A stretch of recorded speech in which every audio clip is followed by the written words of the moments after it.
The hell is murky?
Hello? Bam. What was that?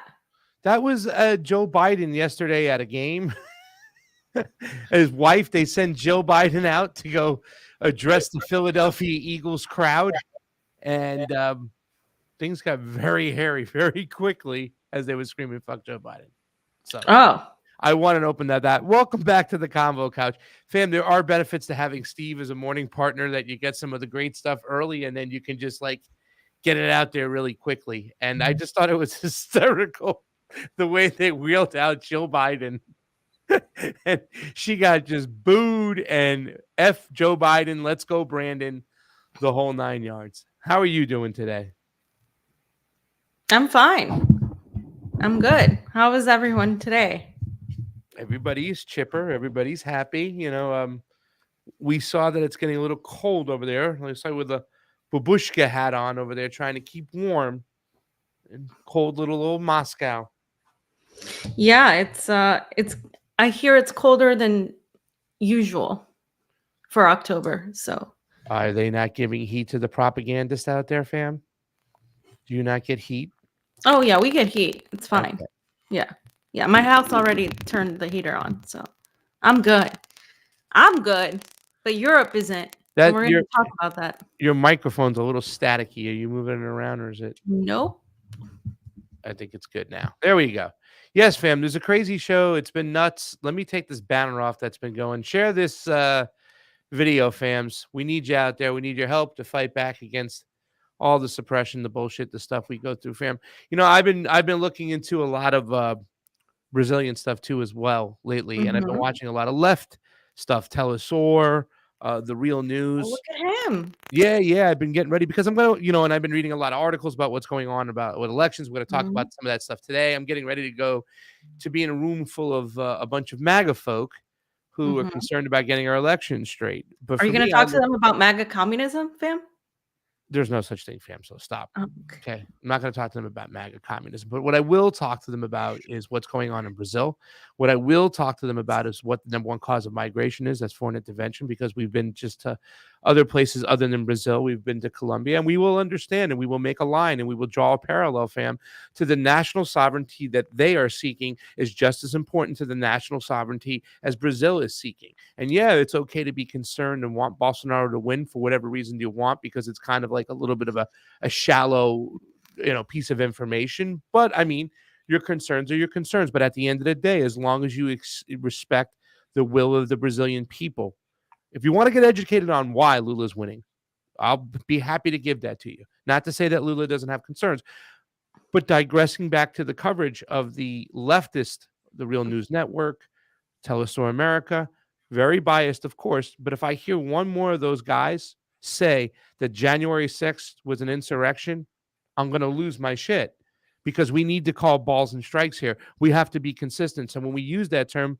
from Peter Lavelle, who uses it, balls and strike, that means the strike zone is the strike zone. It doesn't matter what team is up, whose bats in whose hand, who's standing up there. We must be consistent in our analysis and our criticism of what's going on, and we must call balls and strikes. So when we act in a team sports mentality, we take away. I've seen the left really screw this up, and I've seen the right with their bullshit screw this up. I really feel like we're standing alone when we're trying to be really honest about what's going on in Brazil. Not to say that we can learn so much on a 12-day trip. It's only 12 days, but you can learn a lot. But that's what I see, fam, the inconsistency from both sides, and it's really upsetting. Because at the end of the day, we can stand on the fact that if Lula wins, he will win for whatever reason, and the system in which he ran in is fair. So, yeah. I mean, I could talk about that for hours. There's so many things going on. One of our friends she was mentioning how all these people are doing is pretty much just knocking down Lula and pushing Bolsonaro on the in the Western left. Yeah. So it's really interesting to see how people just get sucked into just this one angle, right? Because again, I look at it as you don't understand the conditions these people are living in. So there are a lot of people who are voting based on that. It's the same thing that applies to the Donbass, and the same thing that applies to Iran, and the same thing that applies to Syria, where people can't believe that they would vote for Assad and that they would vote for to be a part of Russia in the Donbass, and that what's going on in Iran isn't the U.S. isn't pushing interventionism and a color revolution, because they are. And I saw a really shitty take by Useful Idiots. Okay, Fee, your mic. Hold on a second. Okay, on the top part of your mic, there's the volume, the part you see, like on this spot right here on the mic, right here. Yeah, see that? Lower that down a little bit. The green, it's like touch screen, and you got to just move it a little bit down. You move it from the right to the left. Then you have to you like this, fam. You just kind of like move your finger like this on the top. But you want to move it from one way to the other. So you want to move the green down. There you go. All right, now try that. Let me hear you. Can you hear me? I can barely hear you now. It's your connection. The connection's got to be fixed on the bottom, and the connection's got to be plugged in properly. It's plugged in properly. I can switch to the ear mic then. It's plugged in properly. I'm not. Yeah, there's something going on. It's really staticky and cracky. I don't know what it is. Yeah, this is the same problem that we had last time. Let me reduce the gain. Can you hear me? Yeah, but you're still crackling. It's still yeah. okay. Yeah. Well, I'll pull it out and push it back, put it back in. Sorry. No, it's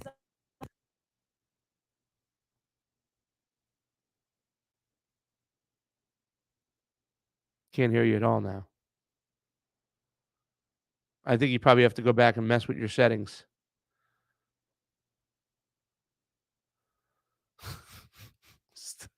You guys in the chat.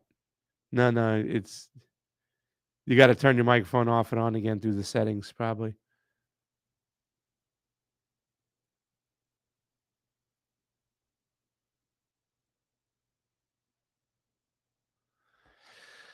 Yeah.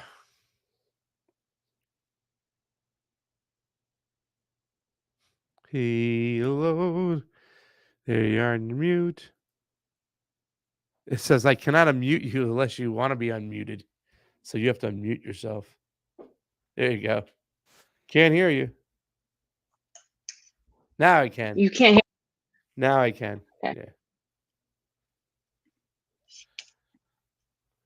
Yeah. Okay, good. All right, we'll test that later when we're off the show. All right, sorry guys. They were making fun in the chat. I take it in and out, and everybody's like, somebody's laughing and just making stupid comments. Hey guys, that's funny. You said it. You I know, started but I didn't mean it. Guys, 155 people following on the YouTubes. 24 in the Rock fan. What's up with that? Come on, guys. ARM, how you doing? Good to see you. Thank you so much for your love at the end of the show.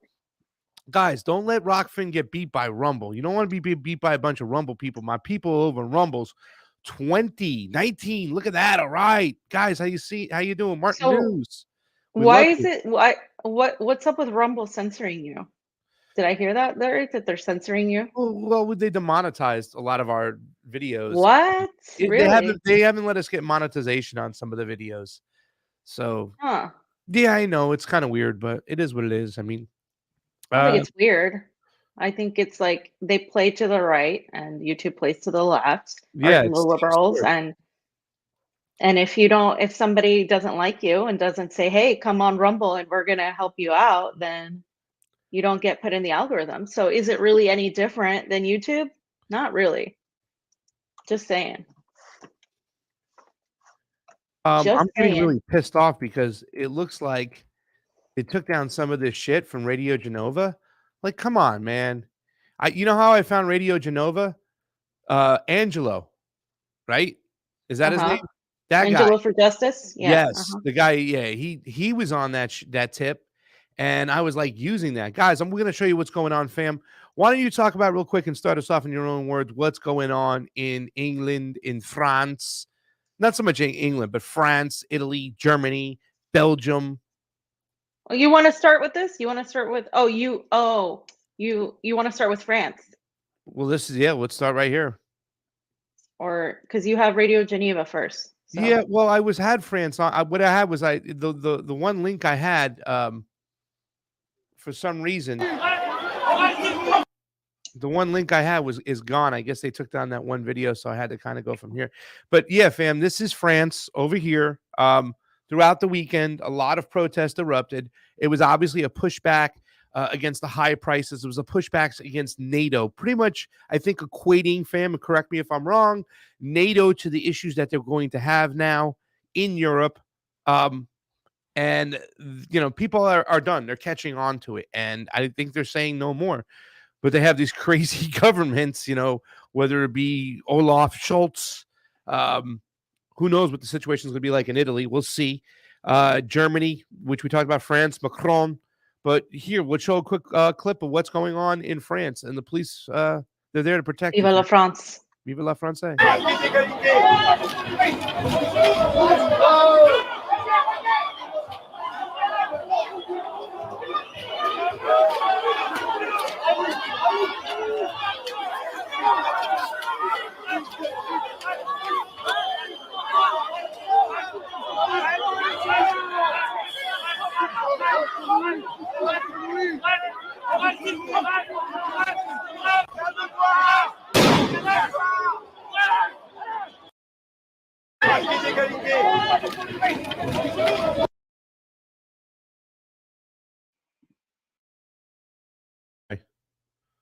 There was tear gas. There was a lot of protesting going on. We have a few more videos, but obviously people are protesting in France. They've been protesting in Germany, parts of Belgium, Italy.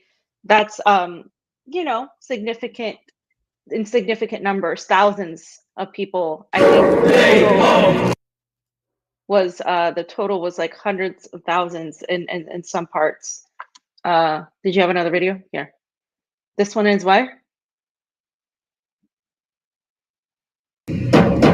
United as one. Day of justice. Day of justice. Day of justice. Day of justice. Day of justice. Day of justice.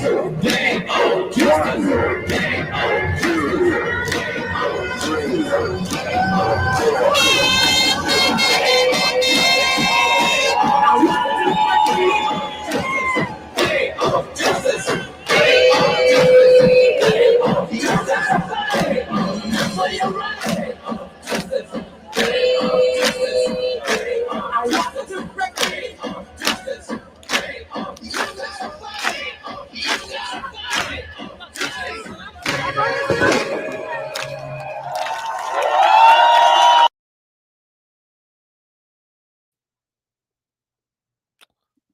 Pasta, where was that? Belgium. That was Belgium. Okay. I mean, just crazy, dude. I mean, at what point do the freaking Americans get off their ass and do something? Like, I mean, are we gonna ever do anything? It's just it's sad at this point, man. It really is.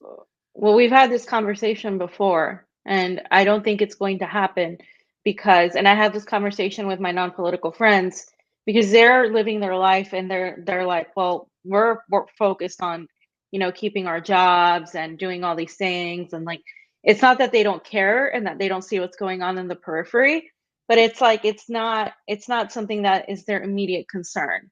It's the same thing when we talk about why so many people don't care about free speech as much, because it's not like a basic need that they see as a basic need. It is actually like a need in terms of like a society, but they're looking at like, like housing and jobs and that sort of thing right now in the United States. That's where the United States has regressed, is getting that, because actually they're laying a lot of people off. And my friend works for mortgages, and a lot of people in her company got laid off.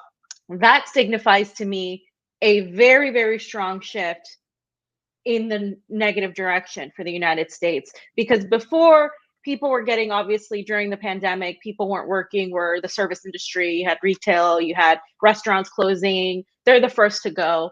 Non necessary commodity type of businesses, right?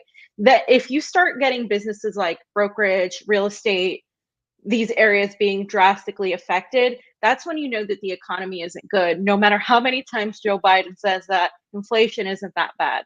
So I think it's coming, but it's a matter of Americans 100%. The middle class, that's usually okay. Even the property owning middle class, once they start feeling things, that's, I think, when things will shift. But until then, I don't think so. But fam, hasn't there been enough to already to warrant some type of movement? I mean, they've been in the streets in France and Germany for quite some times now. This is not something new to them. You know, it's just they're growing bigger and bigger, and yet there has been nothing, not even a ripple of effect of all the money that we constantly send to the Ukraine, while the homeless number has just been driven up like crazy. I mean, there's been nothing. I mean, I'm how blind are we? I mean, I think a lot has to do with entertainment, that people are so involved and entrenched in it. And like you said, there's like the non-political effect. That's the real privilege of being an American, where you don't have to be politically involved if you don't want to. I don't talk about politics, right? Well, you better do politics because politics is going to do you. And it's right already now, doing you. It's been doing you, and you don't even know that. You're so drunk. Pasta. I didn't have a way with words today. I know, it's one of those days. Ladies and gentlemen, it's Monday. Help us out. Hit the like button. Hit the subscribe button. You can't leave a super chat over on YouTube's, but if you get on over to the Rockfin, you can help us out over there. ROKFIN. Sign up for a subscription. Sorry to be pitching and stuff, but you know, it's tough nowadays to make it. But I've seen thank you guys. So a lot of content creators too talking about that pasta. How like I think was it Danny Haifong, or I think he said something on Twitter how people are having a hard time giving like subscriptions or giving super chats and promoting independent journalism because the economy isn't doing well in the United States. So we can see it, we know, but like people, but it's not just affecting like the immediate working retail, hospitality, service class. Now it's affecting the middle class guys, and every economist that is worth a damn is saying that there's going to be a really, really bad recession, like really bad.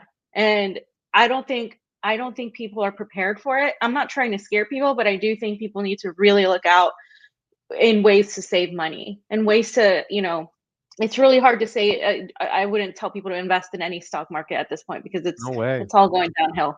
Seriously. Yeah, and believe you me, and we had a little segment this morning about Kanye West, and I got a little touchy because a lot of people going, "Oh my God, I can't believe they stopped Kanye's banking." Like, hello, like what I'm saying. Listen, Kanye, that shouldn't be the fucking first straw for you, He'll right? be fine. That shouldn't be the first straw. That should be the last straw. The first straw should be Julian Assange. Then everybody else in between. Remember, they weren't coming for Julian; they were coming us. They just used him to get to us. And when they stop banking and they cut you off and they shadow ban you or demonetize you, and you're a small person, it's 10 times harder than if you're Kanye, where you can find another avenue. You know what I'm saying? So it's just please, it's just. It hurts. It's bad because right now it's just not us. It's everybody out there. We had a person, Courtney, who was on our show the other day. She has her own channel. Another one just talking like, Twitter and YouTube demonetized you, took you down. We were going to put some YouTube videos up on AM Wake Up. We go in there and we realized that we have another strike. And it was from the South African activists talking about COVID protocols and that sort of thing. And they labeled it as medical misinformation and took it down. And then locked us up. So now we can't post, we can't promote. For how long? Like how long ago with the fuck censorship thing, fam? How long ago were we out there screaming about that shit? Yeah, it was like at least 2 years ago. Oh my God, Kanye, poor Kanye. Yeah, no. Yeah, guys. I mean, that's the problem with the Americans, though, right? That's why U.S. Americans, because they focus on celebrities. I mean, look at the attention put on Elon Musk, right? For Twitter. And I mean, people come at me all the time when I say this, like, why do you want so badly for a billionaire or a multi-millionaire, I don't know what Kanye is, to come and save you? Yes, it's wrong what they're doing to him. I agree 100%. Terrible. But why does it take somebody like a billionaire to come and save you. You know why? Because you've been programmed this way. You have been programmed to watch movies where the hero comes in and he saves everybody else. But that's actual programming, and that programming is also part of how the military operates and gives you Top Gun type of movies, so you think that the US is spreading democracy. I mean, this is like understanding this is like 101 level. Like, I mean, this is what happens, right? So these nations in France, Belgium, Germany, they have very strong workers' parties. They have strong unions. They're focused on improving the lives of workers. So they have these conditions laid out. Our unions suck. Our unions are corrupt. And if they're not, and if they're new, they're co-opting them already. 100%. There's no power in unions. And so what we don't even have that. So it's so much harder for Americans to do something that they are not used to doing. This is like completely new to them. We lost that during the 30s and the 20s and 40s. These things were far more common. There was a communist party in the United States. There was like a workers' party. There was all of this push. All of that is gone. And it's not a coincidence that it's gone. So yeah, Angelo. Yeah, it was a great tweet. I saw it. I love this guy's stuff. Angelo, how do you say it? Giuliano, fam. Giuliano. Right? Giuliano.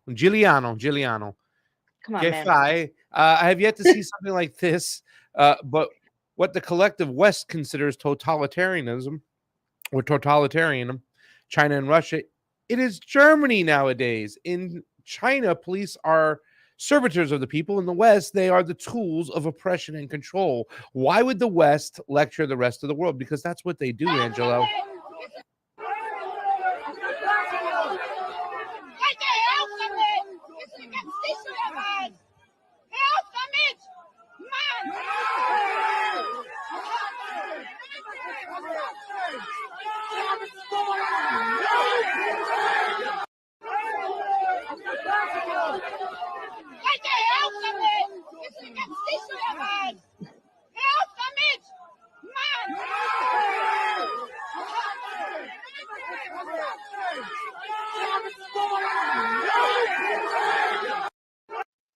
So are they taking their cues from the United States, or like, I mean, this is an everyday occurrence in the United States. I mean, we haven't even had a chance to cover all the police brutality that's been going on in the United States. There was the kid that was at McDonald's that this cop went in and shot him, and like the kid survived, but he just shot him out of nowhere. I mean, this again, it's society. This is a societal, systemic issue. It's not just about the police. It's the whole system, right? The military trains the police.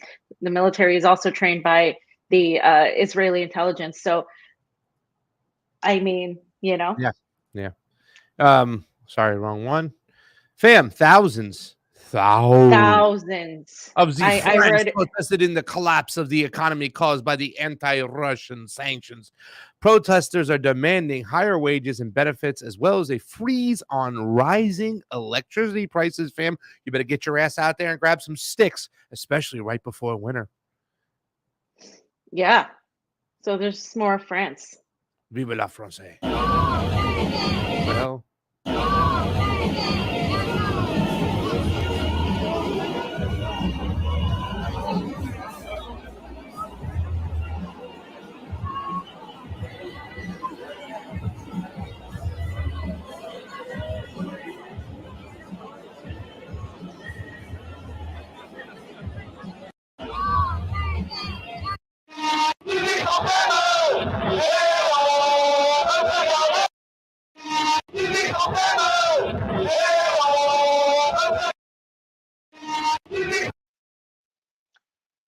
And reminder that these in these places where people are protesting, remember that was the Czech Republic, where it was the communists coming together with the far right to organize a protest. They can do that. we get called fascists for trying to talk to Boogaloo boys. I mean, this is just, I mean, that's where the left is at. Instead of organizing to actually do something, they're either just talking about this new theory of MAGA communism, or they're like trashing anybody that wants to talk to, to talk to the right and actually go have a conversation and focus on workers' economic led movements and focus on organizing protests of any kind. And that's the thing though, Pasta, I don't think it's just that. I think people aren't ready for that. And I kind of saw that when it was like the BLM stuff, and very few economic issues were talked about. The ones that did talk about it were kind of like introducing new information to people who had no idea that these were tied. And one of the signs, it was saying how, we need economic justice. Most of the time in the United States, they're talking about social justice only. And if that social justice isn't backed by economic justice, then it's nothing. And also NATO. This is what, or at least this video you're showing here of the protests in NATO against NATO. Yeah. You want to check this out real quick? Yeah. Because Americans don't even know what NATO is. La democrazia, e invece no, noi siamo qua e dobbiamo continuare ad essere qua nelle strade e nelle piazze, perché se un anno fa abbiamo visto quello che abbiamo visto, significa una cosa, che abbiamo spaventato loro, perché bloccavamo il porto, perché le accendevamo nelle strade e facevamo paura, perché per un momento abbiamo detto no, noi ci prendiamo quello che è noto, ci prendiamo la strada, la città e facciamo sentire ciò che pensiamo e ciò che vogliamo, e questo fa paura. Ebbene, dobbiamo continuare a fare tutto questo in un momento in cui ci portano addirittura in una minaccia di guerra nucleare. Ci vorranno far pagare il gas migliaia di euro. Questi sono criminali, e noi dobbiamo continuare a manifestare e a dire no, noi ci siamo e non accettiamo tutto questo.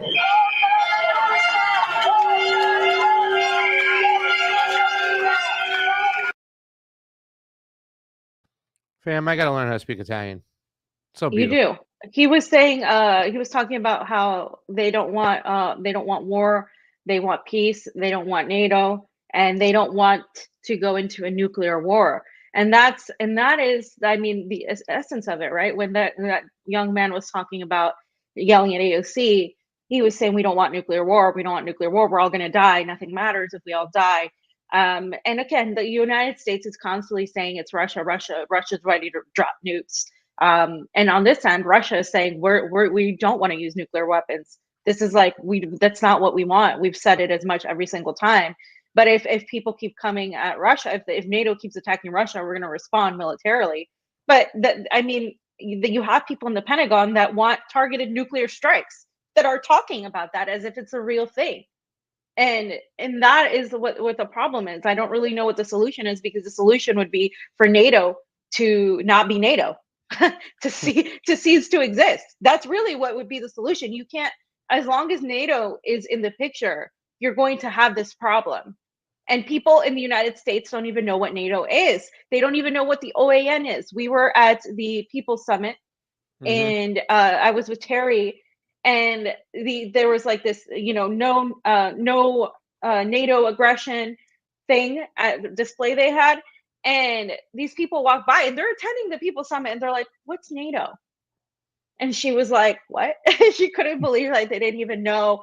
And like, it's just like, what this is the world people live in. They have no idea what NATO is, or they think NATO is just like the US military. And because my friend's ex worked for NATO and like in the military. So they said, there's that aspect of, oh, it's just the US military.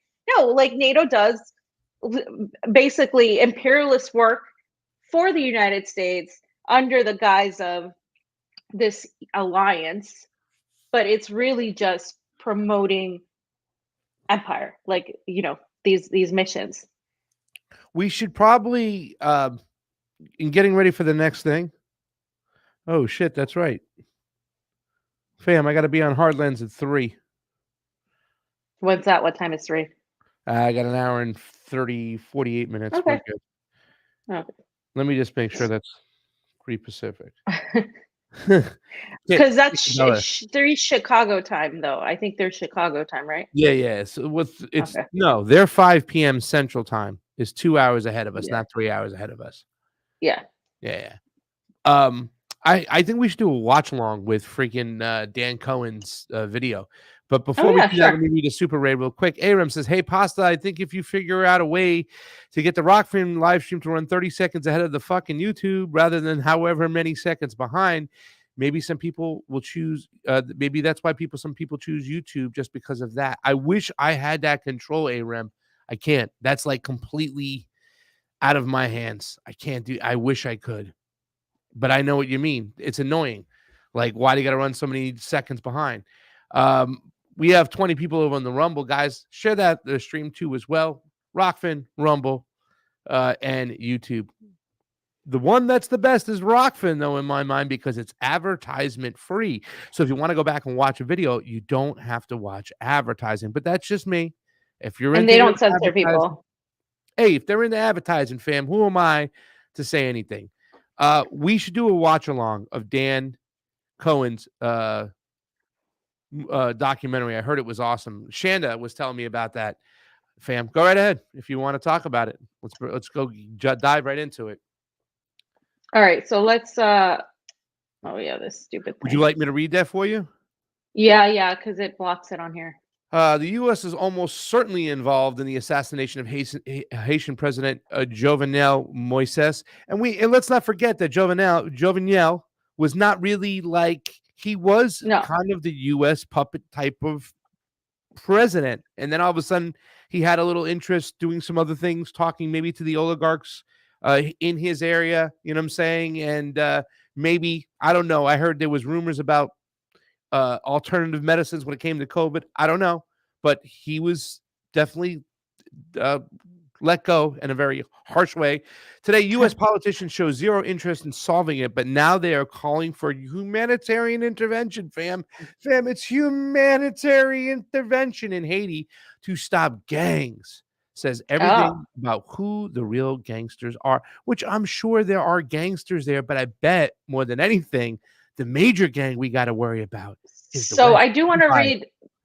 Yeah, well, yeah. I mean, I'm sure, but again, how many times has the U.S. interfered in Haiti, and would All Haiti the be in the position it is now if the U.S. didn't interfere and would allow them to have their sovereign right?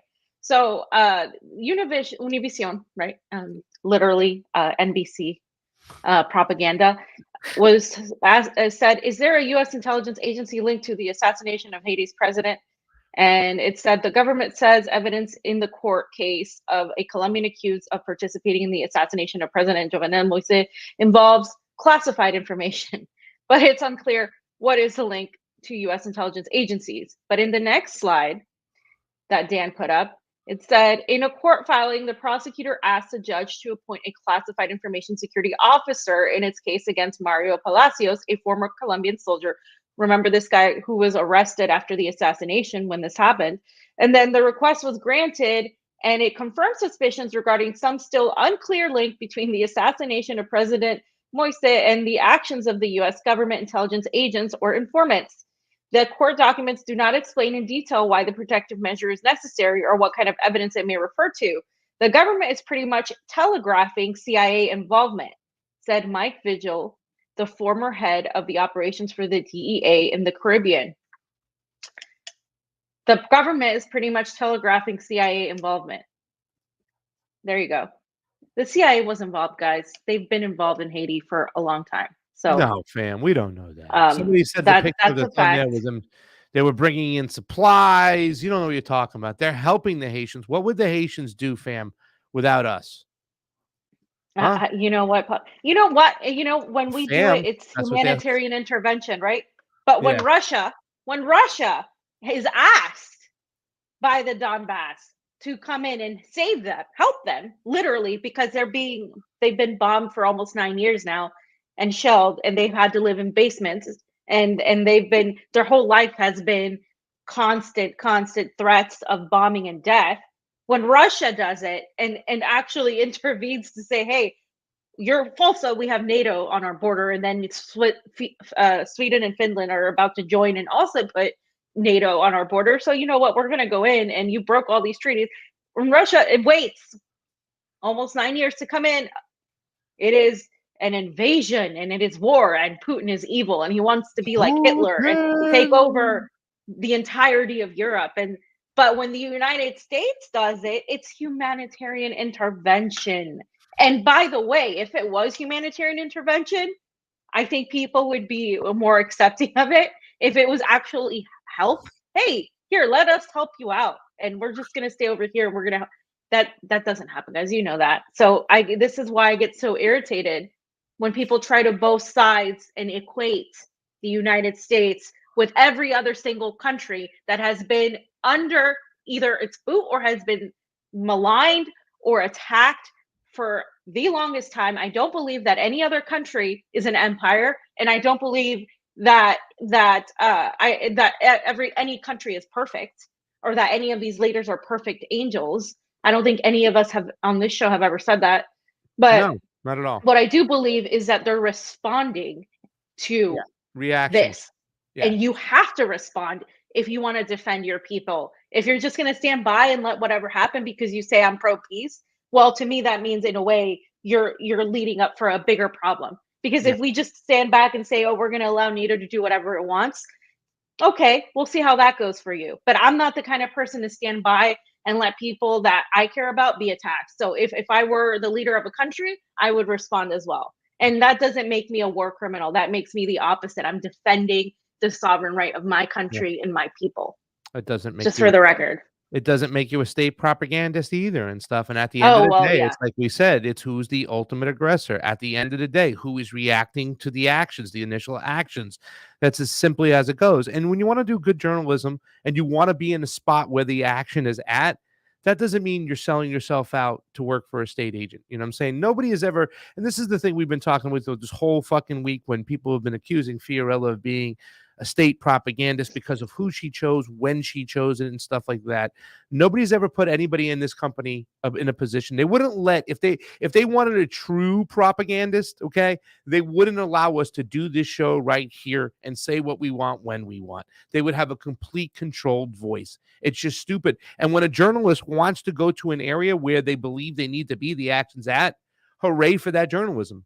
Because that's what we need. We need on-the-ground journalism. The biggest difference between what we see in the West and what we see in RT is that RT, even though it is in their backyard, they're there. We're getting actual stuff, that information that's coming from the ground, not from a studio in D.C. or Atlanta. Fucking chalk it up any way you want. It's a sorry, sad excuse. Fam, Ajamu should have ran for, should have been the freaking Green Party nominee last time, other than Howie Hawkins. I love this guy sometimes. Most of the time I like him. Every once in a while, he'll say something. I'm like, I don't know about that one, Ajamu. But for the most part, he is spot on. I wish we got a chance to meet him when he was in Colombia. When we were in Colombia, we need everyone to tweet out in opposition to the UN invasion of Haiti. Stop the UN invasion of Haiti. The UN must stop being a puppet of Western powers, Russia and China. If you abstain on this, like you did on Libya, you will be called out. So this is an important point. This is where I'm going to criticize both China and Russia. Abstaining is not acceptable. I thought, I was kind of not upset, but I was kind of like, damn. I mean, in certain cases, abstaining it shows that you're just being strategic about something, and abstaining can mean that you're like, okay, you're saying no, but you're not saying it. It's kind of like you can have your cake and eat it too.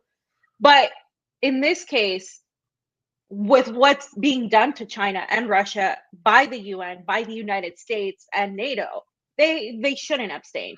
They should absolutely be on board.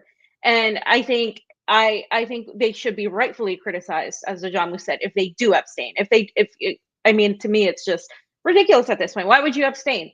You have nothing to lose. I mean, the UN, I think, gets way more respect than it deserves from leaders, even political leaders in Russia. And because it's supposed to be this, non-biased source, right? This non-biased, like, United Nations organization, right? It's supposed to be an organization that's respectable. But I don't trust the UN, and I don't trust anybody affiliated with the UN. And the reason is because they tend to do whatever the hell the West wants them to do. And that is very clear. So there's no reason for Russia and China to Yeah. abstain or not really stand with Haiti on this ever, like at all.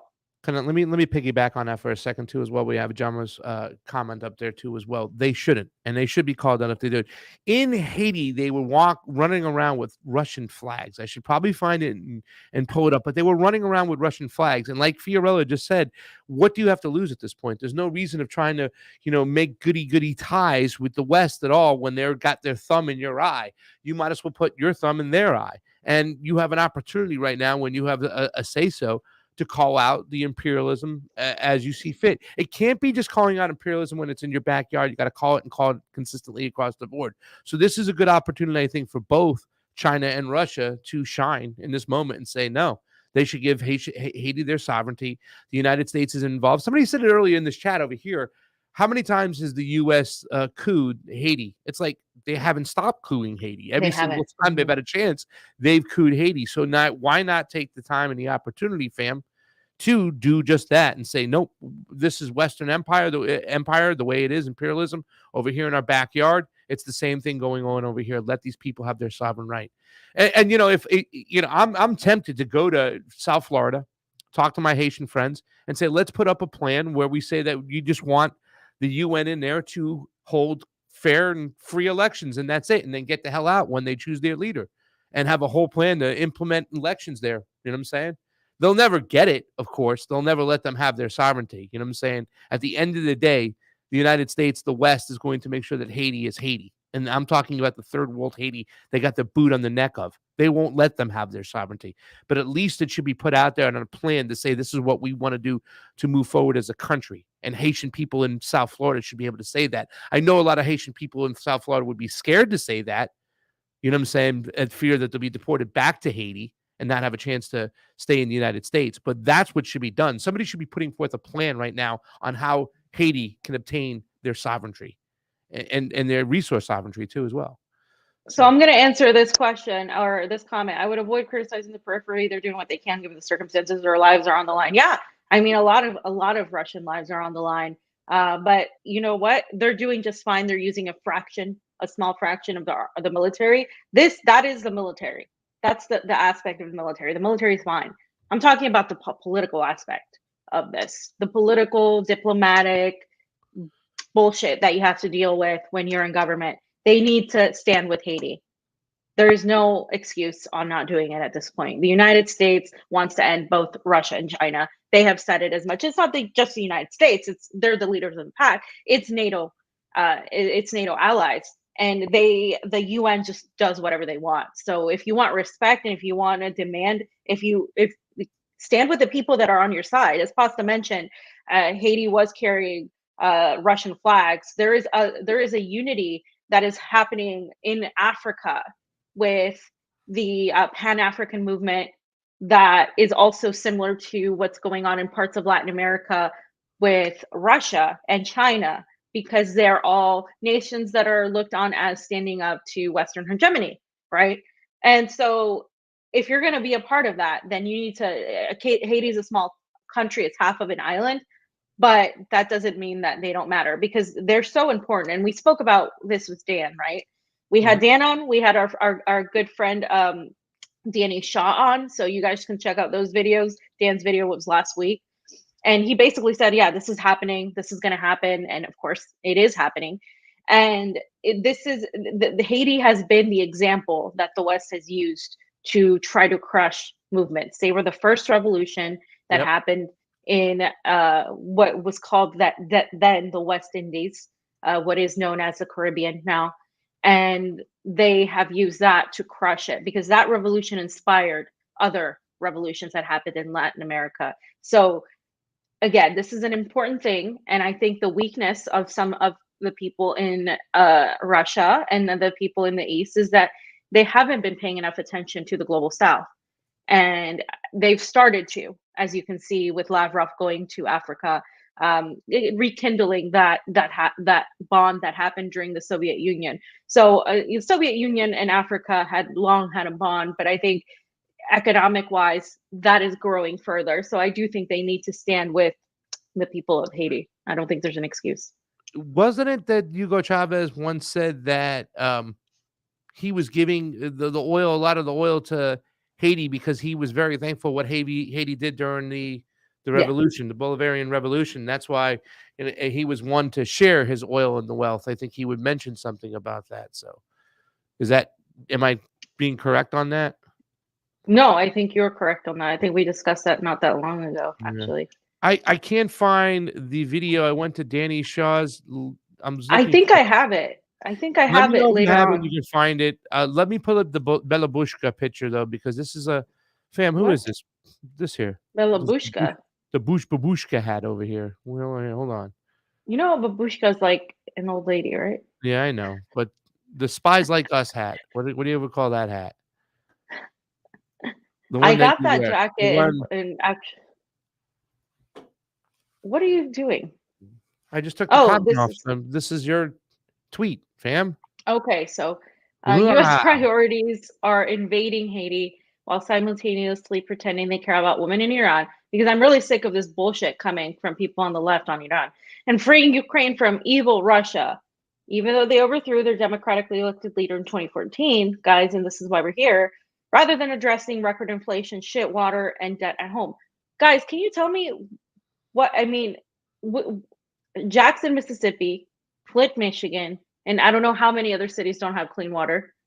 There was that video, fam. I don't know if you can pull it up. I think I shared it. If you go to my Twitter, there's this video of this guy going through LA, right? And he's going through the housing, the camps in LA.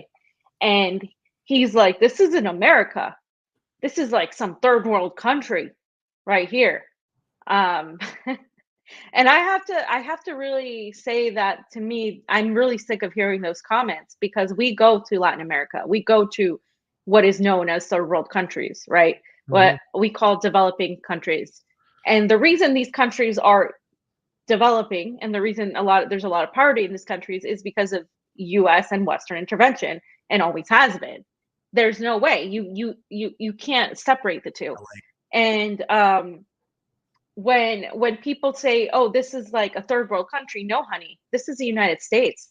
This is your country. This is your backyard. This is what your country is.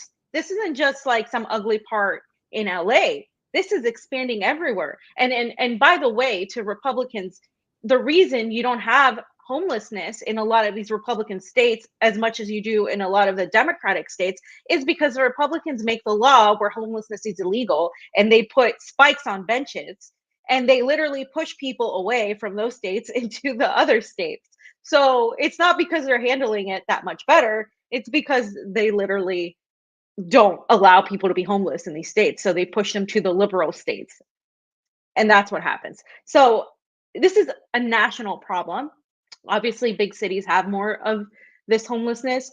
And just because somebody isn't homeless doesn't mean they're not poor. You can go to Mississippi, Louisiana, and see how people live there. You can go to these places in white rural America where people are living like it's like 40 years ago, and then tell me that this isn't a national problem, because it is. And there's a video, and you can see this is LA, guys. I've lived there for 10 years. Pasta, I don't know how long you lived there. You lived there a long time as well, longer than that. Yeah. That Skid Row expanded into all of LA, basically. Yeah. I mean, this is like, and when I got there, it wasn't forever that bad. Growing. Now it's just lost. Yeah. It's forever growing. It's forever expanding. I mean, we went to a protest for housing, and they started in, Skid Row, and it was just, it's sad. It really is, because it's just it's forever expanding. And these, I hate to get into that whole argument. They are Democratic areas, whatnot. This is a national problem. Mm-hmm. People are almost one paycheck away from being out in the cold and stuff. I'm not saying that these Democrats have done a good job by any means. No, this is a national problem. There's no manufacturing here. There's no jobs. And this is only going to get worse. And you can just see this is like a normal thing. And then, Frisco, we've been to Frisco before. We've seen how awful it is over there. San Diego has its own problem. I mean, California has 20% of the homeless in its own state. And yet you want us to believe that a Congress that has a 21% approval rating, if not lower, that they keep reelecting Nancy Pelosi by an 80% margin. All right. But if that's what you want to believe, that's on you, pal, and stuff. But it is a very sad situation. It is a common situation. It's no joke to us. We've seen it for so long. So yeah, it does. And a lot of these people work. Yeah, A lot of these people work, and it's not. You're going to tell me all these people are lazy? Yeah, all of them are lazy. All of them are drug addicts. All of them. No, guys. I mean, it's just statistically impossible, right? So, while of course we're focused on Haiti and on Iran and bringing democracy to Iranian women's rights, right? Just like we did to Afghani women's rights. Yeah. And so while we're so focused on that and giving billions to Zelensky's coke habit, like, this is what the people of Haiti are now our next target, because this is who it ends up affecting, right? Because Americans, you're not seeing any money from all of this warmongering anymore. I think at one point you were, and I mentioned that in that tweet, that at one point the United States was getting some, the people, right, were getting some sort of benefit. No more. All the benefit is going to the top. So here's gritty is the way. The Haitian people are demanding an end to U.S.-backed regime. Instead of accepting the will of the people, the U.S. is planning an invasion of Haiti. And it says U.S.-backed sending international forces to Haiti, draft proposal says. So United States doesn't respect anybody's national sovereignty. And yet they're going to this war with proxy war with Russia to say that they're trying to protect Ukraine from an invading super empire power like evil Russia. My Putin, my lover Putin. Evil bastard, you. Fam, they used to call me Joey. Joey. Holler it, Joey. Holler it. Fam, here's Joe a long time ago. If Haiti were to quietly sink into the Caribbean, it wouldn't matter to U.S. interest. I mean, he was speaking truthfully. Editor of a paper in Delaware Valley asked their reporters to come down and talk to me and said, why is Biden so concerned about Bosnia and not about Haiti? Is it because blacks are involved in Haiti? Blacks are what at stake in Haiti, and in Bosnia, they are European whites. There is major arsenals of nuclear weapons where they have long histories of national wars, where ethnicity dominates. That is a phenomenal potential consequence of the United States. If Haiti, a god-awful thing to say, if Haiti just quietly sunk into the Caribbean or rose up 300 feet, it wouldn't matter a whole lot in terms of our interest. The world and at least Joe Biden was honest then, fam. He was. I gotta give it to him. He was honest there, fam. You can't be can't be mad. Oh God, guys, that guy's our president. You know, people were so appalled with Trump, and I'm over here like, Jesus Christ, this guy is our president. This guy that is creepy, that has credible sexual assault accusations, right, from multiple women, and all these videos, and his daughter. I just can't, and that's just on that end. Politically, what he's done. Yeah, he was doing it the other day. There was a Secret Service guy freaking the frig out as this dude was just smiling and watching. And Joe Biden's putting his hands on a young girl, looks like 14, 13 years old or whatever, maybe 15 at most. No serious guys till you're 30. And he's breathing down her neck. It's like he cannot help himself, fam. So, fam, and I had to bring this up because here I am, being accused of being a state propagandist, even by people we know. People that are our friends are like, well, she can't be non-biased because she works for RT and blah, blah, blah. First of all, guys, when I do corresponding, when I write these packages, I write them. And if I don't agree with something, I don't have to say it. So for people saying that, I'm changing, we've had the same point of view on Russia, Ukraine for a long time. And Burisma is one thing we talked about way before the Republicans talked about it, to try to sink Joe Biden. Because this is just, Pasta was very keen on the subject early on because he watched RT. So so this is like nothing, this is like ridiculousness now. Prove to me that I have changed my politics. If anything, my politics is far to the left of any Russian, because there's, there are a lot of the people that work at RT you have anybody from the left to the right. There are people on the right, there are people on the left that work for RT. That's what I love about it, because it's not this one echo chamber of people. Like you have different points of view there. And That's what I like about it. But I said Can I do weird my that the can I U.S. do my Lionel imitation right now that we're talking about conservatives on RT? Yes. I can't. What? But I wanted to do something magnificent, right? Something extraordinary that really gets you in the mood when you want to look at news outlets that are conservative and democratic. You got to go to RT. Sorry, I know that wasn't the best, but No, it's true. Peter Lavelle says he's a conservative, but I Peter have a lot of Lavelle. agreements with Peter There's Lavelle, even several though conservatives over there. There's more conservative. I mean, it's a balance, and it's not like establishment conservatives. It's real no, conservatives and stuff, and people you can talk to across the board. I mean, there's just yeah, yeah, it's ridiculous. It's yeah, always been we've always felt that way about it. And it wasn't just those people that we like to watch. It was the people who had a history of being somewhere else and ended up there, like the Chris Hedges, the Larry Kings. I mean, these guys were on different networks for a long time, and they ended up on RT because they had more freedom to say what they wanted to say at RT than anywhere else. yeah, And yeah. nobody even reached out to ask you if you've ever been asked to censor yourself, if you've ever been asked to push certain propaganda you don't like. I mean, nobody's ever even reached out to you. They're just making assumptions, and it's so dangerous to do reporting as if it's true based on assumptions. I mean, I know the boys over at the Vanguard want to say because of their friend Tyler Ventura that it's a situation where you can't say what you want to say, that it is controlled opposition. No, I mean, every person is treated differently. Every person has a say so. And a lot of other people do have feelings, what I'm saying? Maybe they weren't asked to come back or be part of the team in Moscow. Maybe when RT America was folded up, they decided to move on with some people the way some people decided to move on with them. That creates tension. That creates, aggravation that maybe be upset at that company. Who knows? But I haven't heard anything officially when people have come out and said, no, RT America forced me to say this and I had to say that and I couldn't say these things. And if that was the case, we would be saying something about it. Well, it just comes from this moral superiority of, oh, I can't be a part of any war, blah blah blah. So I can't be, in this country because this country is engaging in I think what it's more they than see that, as fam. a war. I think it's And more than that. For the people, for the boys at the Vanguard, I think it's more like they want to oh, be for those people, involved. yeah. Well, they want to get a job in the mainstream media. They just assume that you couldn't make it here in the mainstream media as if you would ever take a job. Really, to tell you the truth, they're projecting because that's what they want. So they talk Yeah, this I would. narrative Yeah, that will allow them to get a yeah. job at the Hill, that will allow them to get a job somewhere, Mint Press or one of these kind of like, more leftist kind of narrow Yeah. But areas. mid press is like not wouldn't ever hire them.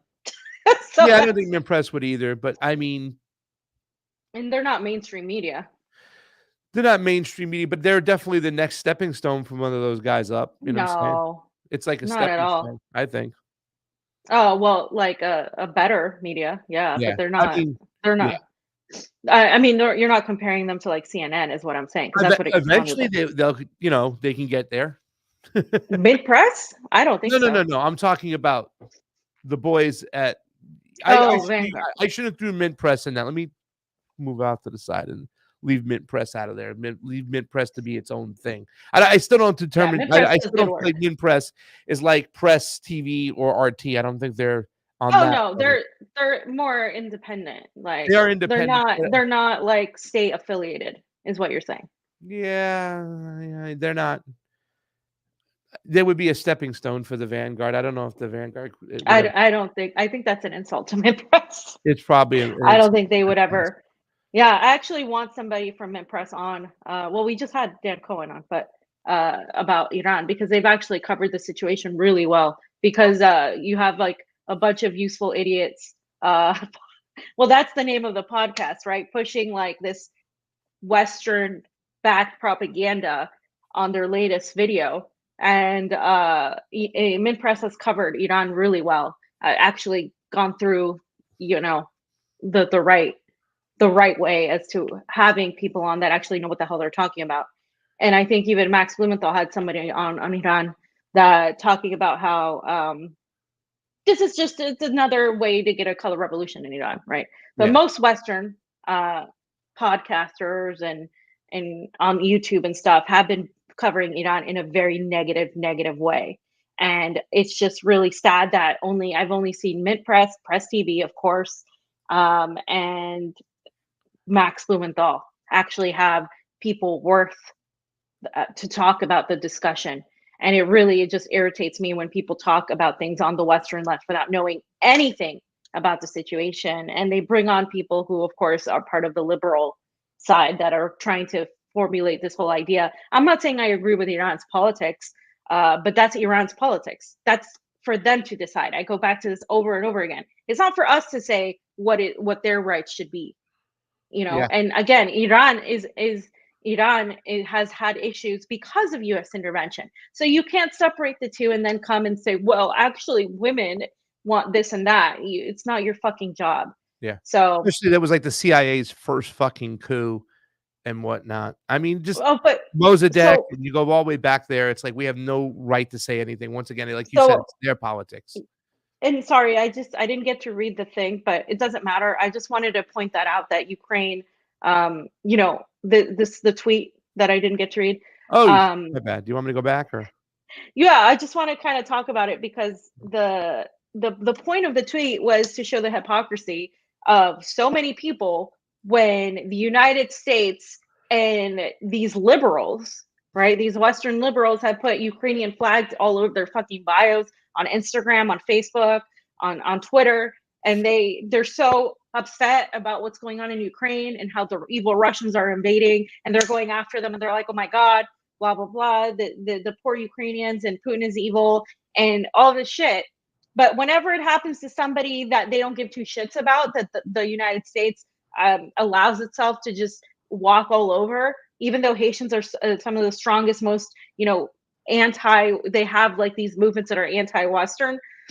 They haven't been told, the liberals and the people who watch mainstream media and the people who don't pay attention to politics, since they're not told to actually care about Haiti, they're not going to put any fucking Haitian flags on their bios. They're not going to cry about how Haitian lives are being destroyed and how their houses are destroyed and how their entire world has been destroyed for fucking decades and decades and decades by US intervention, because they weren't told to care about it. And that's what hurts them the most. And I went on Instagram and I said something, and I had so many comments from people just being so upset that I actually said something, because Instagram is a place where I don't tend to post very much because it's just so many shit libs on there. And many of them, you know, I went to school with or whatever, you know, or they follow me because of my fucking pictures. And it's just like, oh, you want me to piss you off? I'm going to fucking talk about Haiti and say something about your hypocrisy on Ukraine, because a lot of the millennial liberals don't pay attention to shit. And they just are in their little world and they don't give two fucks about Ukraine. They're just told to put a little fucking flag about Ukraine. And you know where these people live too? In California, in Los Angeles, where all the fucking Bernie supporters that we knew went on and decided that they were going to put a Ukrainian flag when they've never talked about Ukraine in their freaking life. They couldn't even point it out on a map. And yet they were like, we stand with Ukraine. We stand with Ukraine. They know next to nothing about the foreign policy or what went on in 2014 with the Maidan revolution. They don't know any of that stuff, and they don't care to know. They just want to virtue signal about how morally good they feel, that they support Ukraine against the evil Russian aggressor, not knowing that these are the same NATO talking points that they're regurgitating from people like Bernie Sanders, who has been regurgitating those same exact talking points, and of course people like AOC and the Squad, who have voted to fund Nazis and paramilitary fascists in Ukraine while complaining about getting almost killed by Trump supporters wearing like ridiculous outfits. Come on. Like, I just can't. Anyway, I'm done. I'm sorry. Fam, what are you talking about? You're done. You got to keep going. It was awesome. You know, it's the same kind of thing. People that also too, they went and they did this out of the gate. They did this fast. And a lot of people followed in line. That's why you get a certain guy out there, like a certain activist, not mentioning any names. I'm just going to say his initials are CM. And then he's going, I stand with Ukraine. And you got all the sheep following behind them. Same thing with the COVID narrative too, right? They do all this stuff, yeah. all these people that they fucking were fighting, all these lobbyists for years.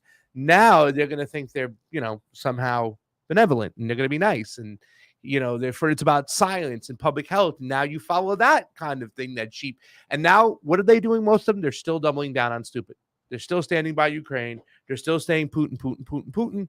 I mean, a little research, but these are the people who are leading that movement. And there's a reason why they are leading that movement, because unfortunately, the elites have found a way to find the progressives who are dumb, that don't know shit, that don't think with any nuance. They're just, everything's surface level, everything is emotional, it's reactionary, and they go with it. And when they're wrong, they stay wrong, fam. You know, I saw somebody with a thumbnail that says going over COVID stuff now, and they're still doubling down on stupid, no matter what.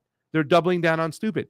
You know, they had a study out of Ireland showing some that, you know, as far as children, how their speech is compared to pre-pandemic than to post-pandemic. And, you know, during the pandemic with these lockdowns and stuff, so many people, even Leanna Wen had to come out and admit that the mask and the lockdowns had effects, right? They want to double down on stupid. They want more of the same bullshit. In other words, they're Walker Bragging the situation, say they didn't do enough last time. They didn't lock down enough. Forgot about that guy. It's just beyond ridiculous. We have more Danny Shaw, because that's our homeboy. Love you, D. Shaw. Get your internet This fixed. is the fifth foreign. Yeah. This is the fifth foreign occupation of Haiti in the last century. Fifth. Where is the international outcry? Danny, I feel you, man. Like, what the hell? Love you, Danny. D. Shaw, baby. I'm going to mute me up first. Guys, do us a favor. Like, share, subscribe. You know what to do. Sí, primeramente creo que es importante que un público Porque has dominicano. estado allá también. Estuve en Haití, pasé muchos meses el año pasado en la rebelión. Esta rebelión que estamos viendo ahora, o sea, crisis, rebelión no es crisis, insurrección social no es crisis. Es una crisis de nuevo de injerencia extranjera en los asuntos domésticos de Haití. Ahora desde la Organización de Estados Americanos, con Luis Almagro, desde las Naciones Unidas y desde el gobierno gringo, se están planteando una nueva intervención, una nueva invasión de Haití. Sería la quinta intervención y ocupación de Haití en el último siglo, que sería un ultraje a la dignidad del pueblo haitiano y su soberanía. La situación es muy compleja allá en Haití. Sí hay bandas, son bandas paramilitares, pero históricamente ha sido el gobierno norteamericano que ha dado armas y finanzas a esas bandas paramilitares. Entonces, ¿cómo viene ahora Biden? ¿Cómo viene ahora el Pentágono a hablar de resolver esa crisis en Haití? Cuando yo creo sinceramente, de un punto de vista geopolítico y histórico, los principales culpables de lo que pasa en Haití ha sido los ejércitos norteamericanos, canadienses. 30,000 soldados brasileños ocuparon a Haití. Y bueno, yo fui testigo ya en Haití de violencia en los barrios populares de Haití, donde había grandes movilizaciones contra la ocupación, contra la injerencia en su territorio. Y estos soldados extranjeros cometieron masacres en Fort Nacional, en Cité Soleil. Yo conozco bien el terreno allá, y el pueblo haitiano está reclamando de nuevo. Su deseo es muy sencillo: déjenos en paz. Nosotros mismos podemos gobernarnos. Allá se habla de la troika de maldad, los Estados Unidos, Canadá y Francia, los dos poderes más neocoloniales en Haití.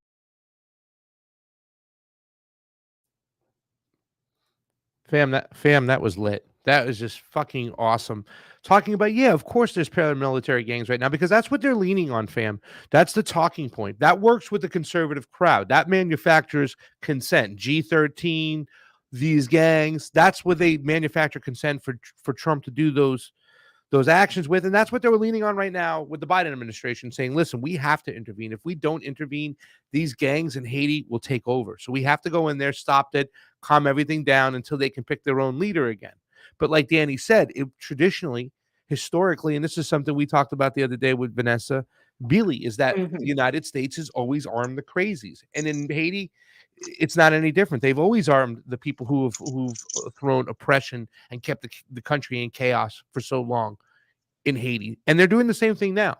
So the best thing that they can do, the real thing for us to do, the most righteous thing for us to do as Americans, is demand that we keep hands off Haiti.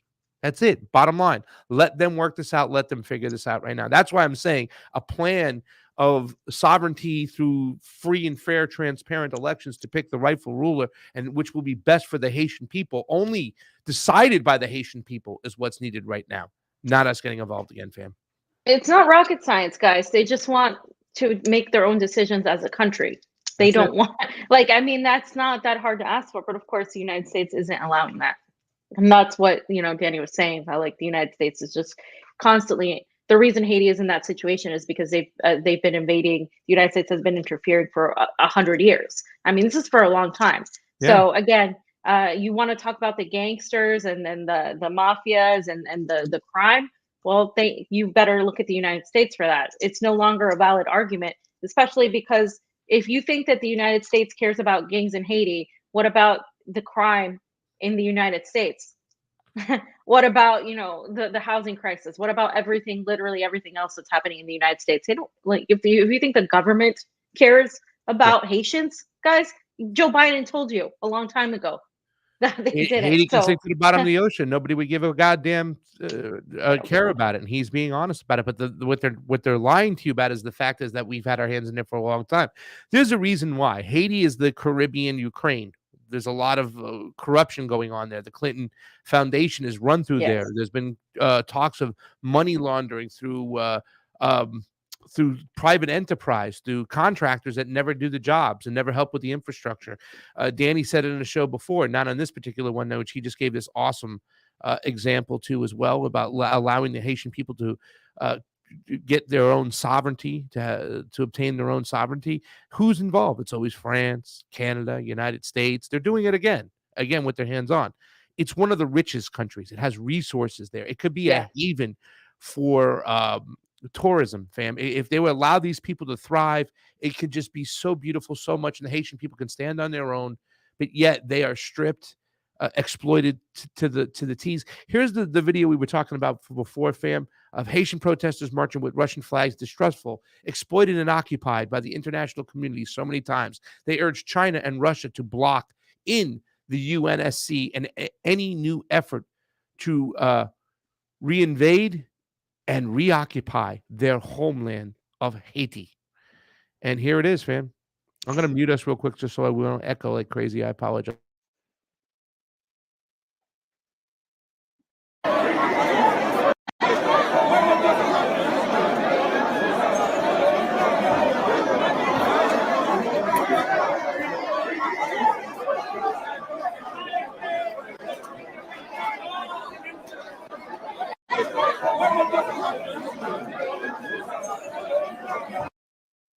So I think that yes, Russia is busy, China is busy, and whatever.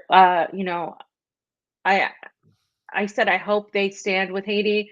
They might abstain, is what the word is on the street. They might abstain. They're not going to vote against. You know, they're not going to stand with the UN and against Haiti, but they might abstain. But I think that they should absolutely stand with Haiti. They should stand with Haiti. They should stand with Haiti. This is your boy Mick Wallace, fam. We met Mick where we were in Nicaragua. A little interview on Rockfin. If you want to go see Pasta, interview Mick Wallace. He did not have sleeves on his shirt. He was very consistent in his look, and that's why I was very happy. Claire could not make it. She had a family situation, Mick had said, but we got to meet Mick Wallace. And fam, he says, what right, okay, have the U.S. and allies got to interfere in Haiti? Question mark. The defiance of the Haitian people has been met with 200 years of imperialist efforts to keep them on their knees and then shedding crocodile tears at the result of instability. Will the EU support this abuse of sovereignty? Fam, it's the same old story. I'm going to mute us first, guys. Thank you so much. Stop punishing Haiti for the crime of being the first black majority nation to successfully carry out an anti-colonial revolution when they kicked out the French in 1804. Since then, the US and France have colluded to kill at least 5 sitting presidents and engineered countless coups. The reversal of the Aristide coup by the Haitian people was met with crushing neoliberal reforms forced by the Clinton regime.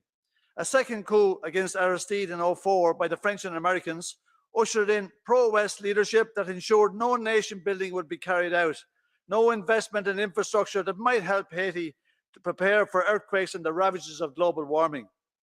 The successful defiance of the Haitian people has been met with 200 years of imperialists attempting to keep them on their knees and then shedding crocodile tears at the resulting instability. I'd like to know, what right have we got to be interfering in this sovereign nation? Imperialism has never stopped punishing Haiti. Fam, Mick is Bay. Sorry. Fam, am I frozen? I don't know. Maybe in time. There you are. Let me say, hey, fam, you're frozen in time. Am I frozen? You're frozen. That's weird. Hold on, fam. Let me get you. You went away. Fam went away, guys. So that was Mick Wallace on the floor. I'm gonna queue up the next video real quick right here. It is Claire Daly, guys. Do us a favor, hit the like, hit the subscribe button. Fee will be back with us shortly. When she comes back, hopefully she will not be frozen. We're talking about what's going on with Haiti. We're just playing a lot of what Danny Shaw was saying. We had on Dan Cohen earlier in the week, and Dan had talked about what was going to happen in Haiti. All of it has come true. Fam, you're not frozen anymore. That's really good. No, I'm here. That was weird. I think that was deep state because I'm directly connected to the internet, so that never happens. Yeah. Claire Daly said, "Can I do it my Claire Daly voice?" Haiti was a beacon of light to the world, a challenge to the dread logic of the capital and empire. For this, it was punished with foreign interference, coups, invasions, occupations, and assassinations to help Haitians stop meddling and stand up to the world's bully, the United States. How do you like that, fam? Could be better, but fam, good effort. All right, I'm gonna mute it and play us in there. Okay. Haiti is the site of the first and only successful slave revolution in history. Haitians won their independence from France in 1804 and immediately abolished slavery, becoming the first place in the world to do so. It was also the first state to outlaw racism in its constitution. Haiti was a beacon of light for the world, and it was punished for it. It was punished over and over again by France, by the US, through a series of coups, invasions, occupations, assassinations, through relentless meddling and crushing debt. They were determined that this beacon of freedom would be extinguished because it presented a bold challenge to the dread logic of capital and empire. But the Haitian people kept fighting through. Theirs is a light that never goes out. And so it's still being punished. The meddling goes on. If Haiti is a mess, and it is, then Europe and the US are to blame. If we want to support the Haitian people, and we should, we'll stand up to the US, the world's bully, tell them to get out of Haiti and get out of it ourselves.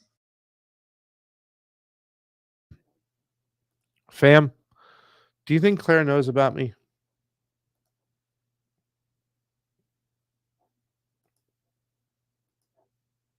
Fam, unmute yourself. God, I'm muted. I can't do that. I said, fam, I love you, but I think Claire's out of your league, fam. I'm sorry. What are you talking about? Claire is not out of my league. I can cook Italian. Guys, you can, and that would be a great. It would be a great pairing, but I don't know, fam. I think I'm sorry. She's amazing, though. She's amazing. She is amazing. Yes. Fam, the last clip we have over here, I think we played it before. Is someone who's been the developed nation, the Benny Johnson one, where he's running around. But go ahead. Yeah. Fam. No. We talked about it, guys. You know, this is my issue when we talk about Haiti, when we talk about the global South, when we talk about third world nations. Like they're the reason they're there is because of U.S. intervention. Haiti is the prime example, as Claire mentioned and Mick Wallace mentioned. 200 years of just intervention. If it wasn't by the United States, it was by France before that. You know, you have a country that was the only successful slave rebellion. When I asked Dan why are they so focused on this little half island, he said, well, you know, it's Haiti's an example for the rest. If they can crush Haiti, you know, it really, Haiti can't become another Cuba, right? And so they don't want that to spread. And it's also, of course, resources, and it's also all these other things. But I mean, I think there's also that symbolism with Haiti. So, yes. Yeah. So, fam, we have almost over 300 people hanging out on the YouTubes. We have almost 100 people on the Rockfin, guys. 90 people. Come on now, help us out over there. Hit the like button to share, people. 10 on Rumble. We're losing our crowd. Who's going on? Glenn Beck must have just went live or something, fam. We lost 10 people on Glenn Rumble. Beck. Just kidding. We love you guys. The new Rumble Ramblers, whatever you want to call. Fam, this next section is pretty kind of interesting. Dive right into it because I'm going to get educated on this one. I don't know about this here, so go ahead. So this is pretty short. I just wanted to put this up because a lot of people don't know this. So there was this UN special rep. Her name was Pramila Patten, and she pushed the story that the New York Post printed, saying that Russian troops were given Viagra and are using rape as military strategy. Okay, this is what the UN special rep, guys. Come on, fam. So her office was created by none other than Hillary Clinton. It was introduced in this via the Security Council resolution. I forget the number. It might have started with an 8 or something, but it was introduced by Hillary Clinton. And Washington has used the same tactic, guys, before. If you're getting deja vu, it's for a reason, because they used this against Libyan troops during NATO's intervention in 2011. Of course, who was there and led that was none other than Madame Hillary Clinton, right?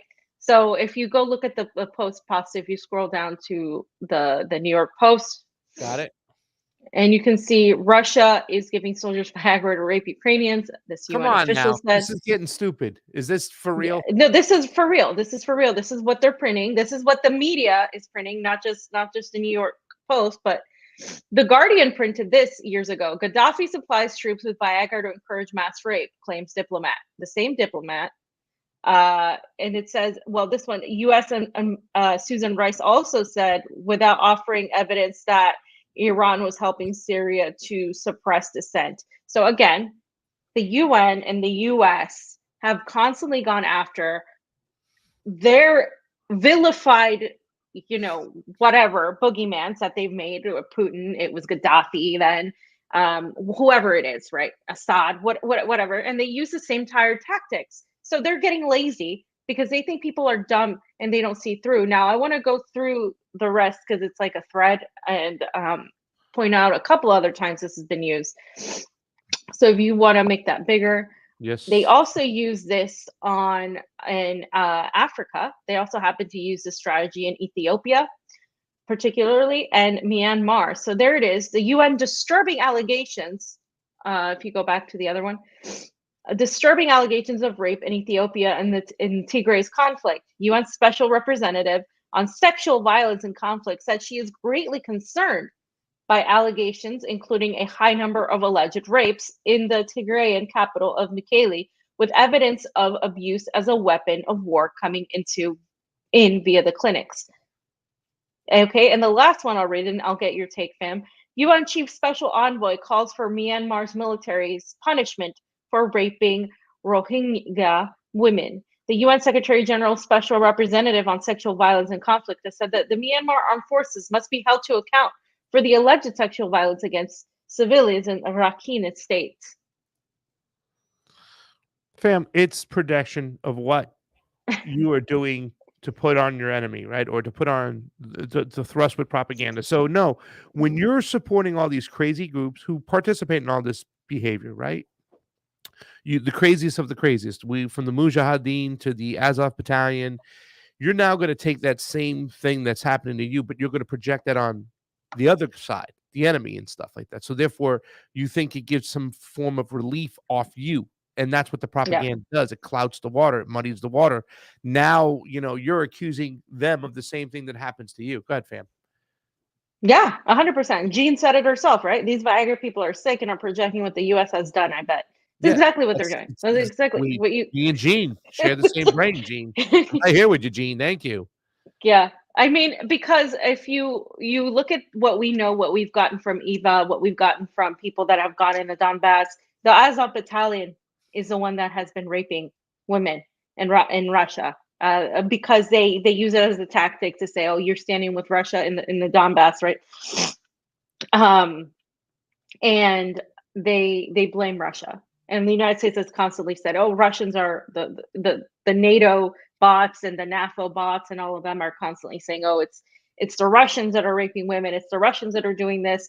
And there hasn't been any stories of that. It's just like this, just what you hear online. And so this is what they use everywhere, right? Because if you look at what's going on right now, this is from the United Nations News. UN agencies are recommitted to women, girls in Afghanistan 1 year after Taliban takeover. Guys, like, why was Afghanistan in the situation it was in the first place? Because of Western intervention, right? And again, with Iran, what's happening right now, which is why I want to bring the story up, what I want to interview people who are Iranian and who really know about the subject.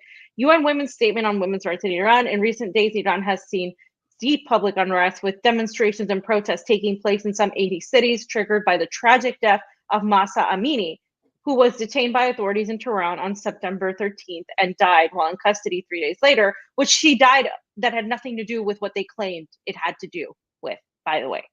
UN Women stands with the women of Iran in the rightful demands to protest injustice without reprisal and to be free to exercise their bodily autonomy. The UN, the US, and the West have literally zero say into what happens in Iran. No, I don't know same. why they still think they have some sort of dictatorial, like, I don't know, like that they have this they're entitled to this. There's literally, you could stand all you want, but it means nothing. And you can, this is the thing, is I'm not saying that there's nothing going on, that there's no abuse, that there's everything is perfect. But what I am saying is that is being weaponized and exploited to push a color revolution. And when you are talking about that, you cannot simply leave that out and say, well, because, women and blah, blah, blah. Like, the United States does not stand with women at all. I mean, abortion isn't even legal anymore. Like this whole thing, we don't even get paid the same in the United States. So I mean, at the same time, like, if they cared about women, do you think that they continue invading? What really hurts women the most is literally war, interventions, coups, instability brought about by those. And it just irritates me when these morons just literally regurgitate this propaganda without doing an ounce of fucking research and talking to actual people that have a different opinion. And they just say, oh, it's Iranian state media. Press TV is just Iranian state media. Ugh. Fam, I don't know about you, but the troops that go into Afghanistan are like Captain America, and they are protecting the woman from the Taliban. That's what they're there for. It's got nothing to do with the resource extraction or the opioids or anything like that, or having a proxy war on the border. It's kind of crazy that, like, Afghanistan was a proxy war, and the United States drew in the Soviets, but then spent 20-something odd years then themselves bleeding their finances, and now the sanctions in which they leave the people of Afghanistan are hurting women more than ever before. Women are starving and stuff like that. So what about them sanctions? Yep, and the stealing of theft of gold and all that other stuff. So just to sum it up, guys, they use the same tired strategies everywhere they go, in every country they vilify. When it was, Gaddafi, when it was, if it's Iran now, they're going to vilify whoever they need to vilify. Afghanistan, and of course now in Russia, they try to vilify the Russians. Nobody's saying everybody is perfect, but what is a lie is a lie. They have zero evidence of this, and they just keep pushing this. And this is the UN, which is why I don't respect the UN, any connection to the UN. So, all right, fam. It's time, guys. I'm going to go and drop this link right now in the YouTube chat, because guess what? We can't do this next section on YouTube. I totally forgot about it. We didn't even tell anybody. Really? No, we can't. I don't want to do that. I mean, anything election-wise, they can spank us on. I mean,